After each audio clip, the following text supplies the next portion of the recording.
Complexe scolaire kamo oezwami na komini ya Matete basepeli makasi komona service national elongo na commandant ya service national lieutenant général Jean-Pierre Kasongo. Bosimbake esengo ezalaki au rendez-vous pambate basalaki dotation ya 250 bon pona ba élève batanga na ba condition ya malamu. Kasi esengeli na bino koyeba ete na sima ya kosala geste ya malamu oyo lieutenant général Jean-Pierre Kasongo a expliqué boye.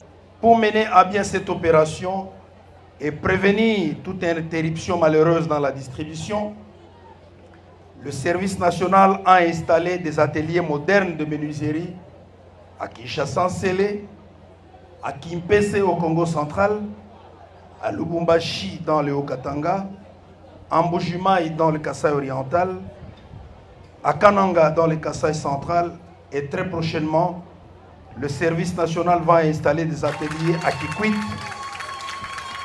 dans les Kwilu, à Chikapa, dans le Kasaï, à Mbandaka, dans la province de l'Équateur, et à Kisangani, dans la province de la Chopo. Député national Bodé Moyope a talisaki makanisi na ye liboso ya caméra.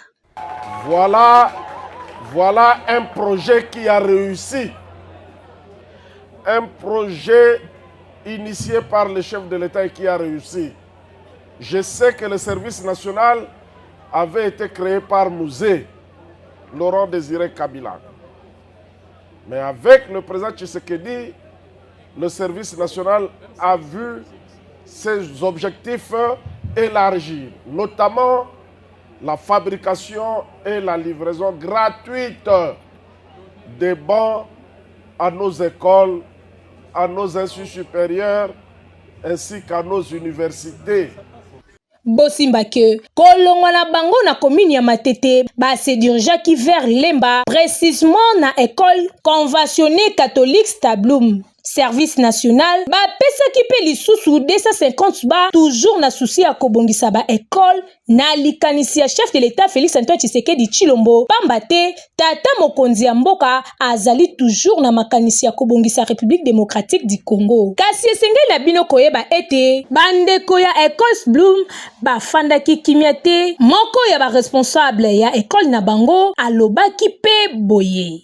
Ce geste est une réponse concrète aux difficultés quotidiennes de nos élèves et un signe de la détermination de l'État à offrir de meilleures conditions d'apprentissage à nos enfants.